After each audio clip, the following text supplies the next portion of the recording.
Hi everybody, I'm Missi Matthews and welcome to Steelers Live as we continue to track the comings and goings in the Steelers free agency. Welcoming once again Bob Labriola to the program of Steelers.com and Steelers Digest Labs. Let's first dive into the additions, some of the guys the Steelers have brought in from the outside and also have kept here in Pittsburgh. Of course, the big news coming last Friday, wide receiver JuJu Smith-Schuster staying in Pittsburgh after exploring some other options. Cam Sutton is official. Tyler Simmons, who has an interesting story of how he got here. Chris Wormley returns, Robert Spillane, Cassius Marsh, and then some new faces, Joe Hague and Miles Killebrew, in addition to the other guys you see on the right side that we went over last week. And then in terms of the departures, Steve Nelson was out there to be a possible trade candidate. The Steelers instead ended up terminating his contract.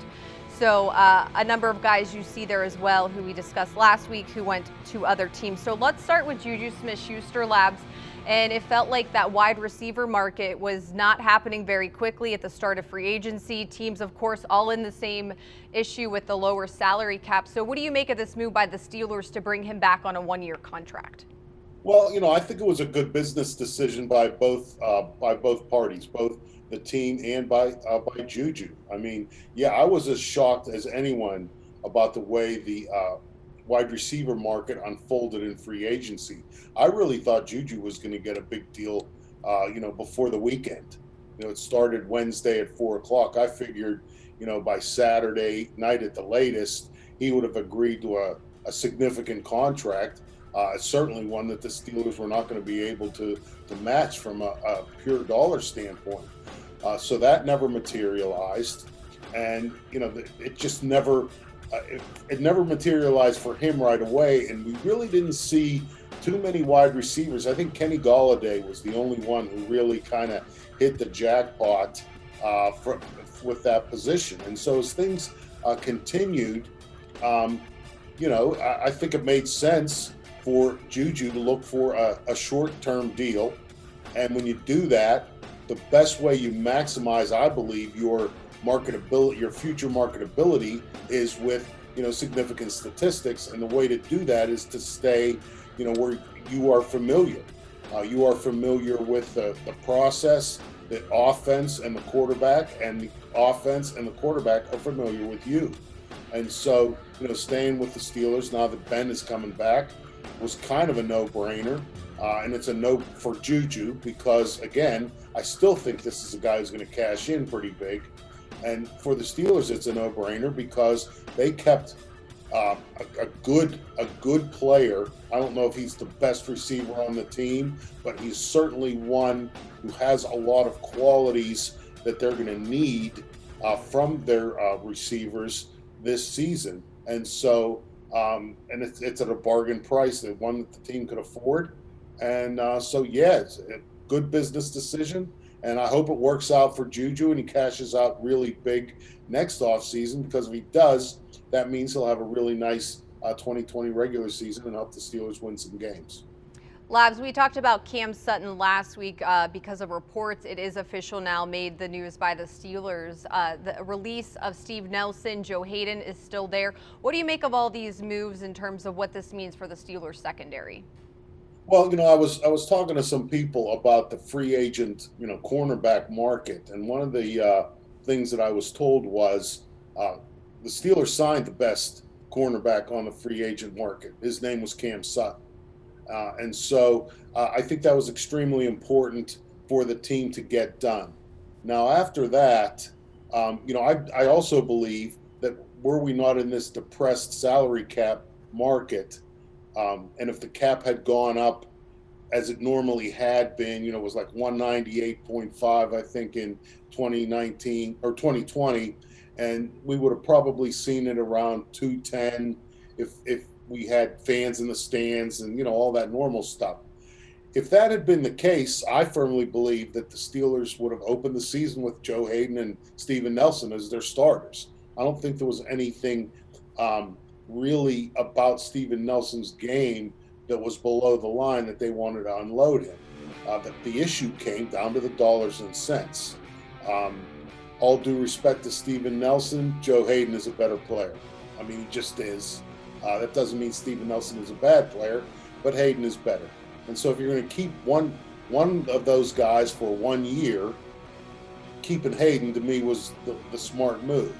The Steelers allowed Steven Nelson and his agent to explore a trade, but apparently there weren't any other teams that were interested in paying him 8.25 or 8.275 or whatever his base salary was to be in 2021, and so the Steelers cut him.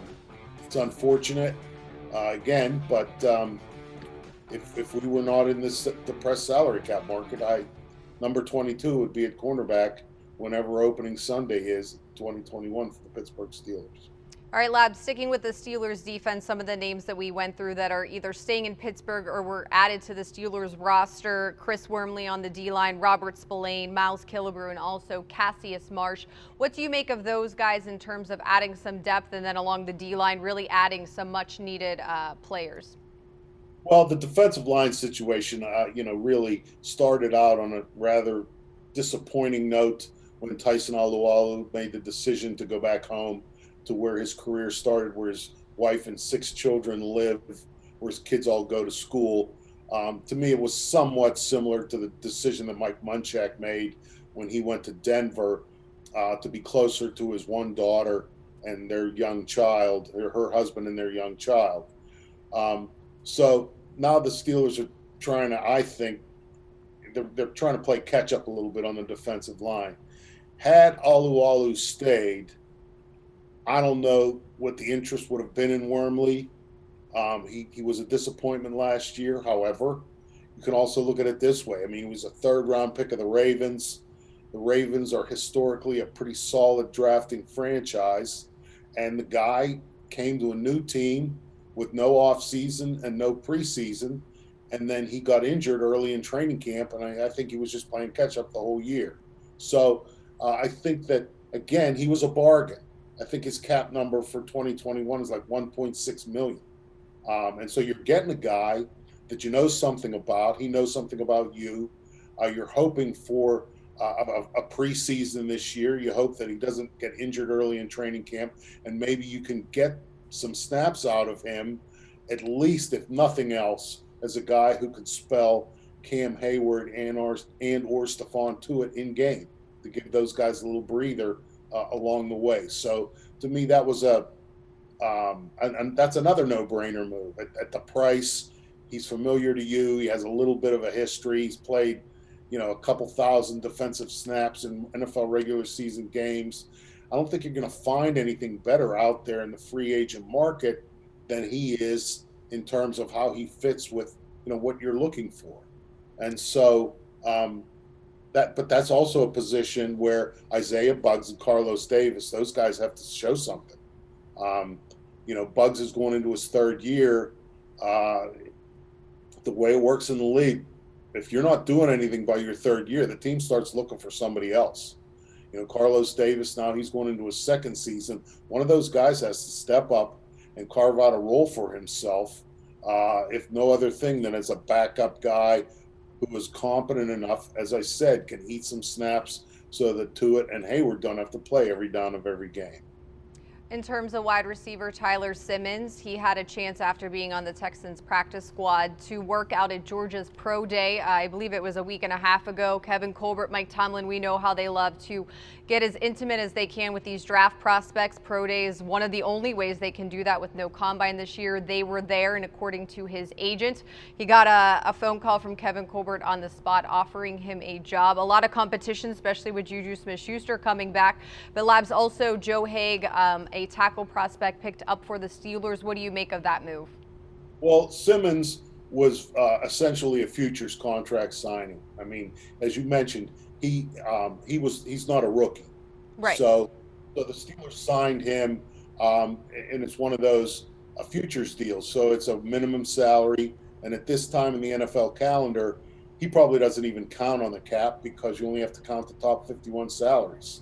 So Simmons is a guy, and I would think, based on what I've seen of him in some of the highlights I Googled, he could play some special teams. Blocked a punt in the SEC championship game. He got hosed by a bad call. They said he was offsides, but he clearly was not. And so, Danny Smith, that might be a Danny Smith sign. The Joe Hague thing, he sounds to me like a guy who, I won't say he's quite to the level of Matt Filer, but he is a guy who he's versatile. He can play, a bunch of different positions. He was on the field for Tampa Bay in the Super Bowl.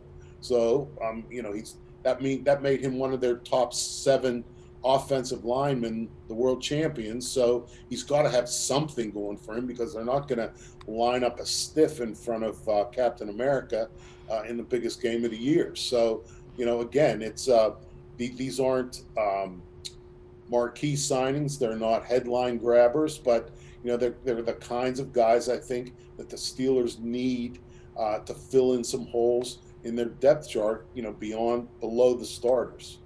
All right, and sticking with the O-line, as we were talking about all the shuffling, of course, Marquise Pouncey's retirement earlier this offseason, and potentially looking further into the draft of how they're going to recreate that line and add some bodies there as well, Labs.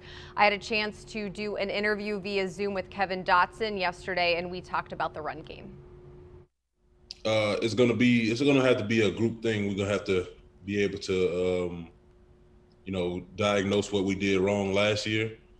Be able to work on those things, the footwork, the mechanics of all the run blocking that we're going through, and it's just one of those things where if we all come together, we can know that we can change this for the better. He talked a lot about the physicality and the technicality that he feels Adrian Clem will bring to that room. And Labs, he told me flat out during the interview that he wasn't even sure he belonged in the NFL as soon as he got drafted and started going through the process. You know how it is being a rookie, and obviously these were different circumstances as well. But then said he quickly realized, hey, I do belong here, and now obviously is potentially going to be a starter for the Steelers. Yeah, I mean, I kind of have penciled him in as a starter after seeing some of the games that he filled in for David DeCastro when Kevin Dotson was a rookie, when DeCastro was injured. And, Dotson has what Bill Cowher used to call an interesting playing demeanor. He's a mean guy, and that's what you need, no question about it. And so, you didn't ask me about Matt Filer, but the Kevin Dotson, David DeCastro situation, I won't say they made Matt Filer obsolete, but for the Steelers, I don't think he could start at guard in 2021. I like Matt Filer, but my opinion is his better position is tackle. And if they're going to try and play him at guard, then you're telling me they're going to bench either Dotson or DeCastro, and I don't think that makes any sense. So, while it was a loss for Matt Filer to leave and sign with the Chargers, maybe in his best interest, being a starter, especially an interior offensive line starter, it probably behooved him to try and go somewhere else.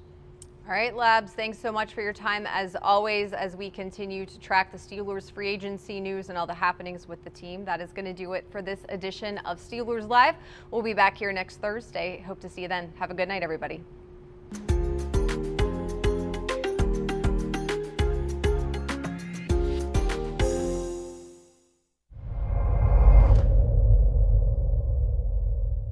What's up, Steeler Nation? It's your boy JuJu Smith-Schuster here. Thanks for watching the video. Make sure you like and comment below, and don't forget to subscribe to the Steelers official YouTube channel. Thanks again. Here we go, Steelers.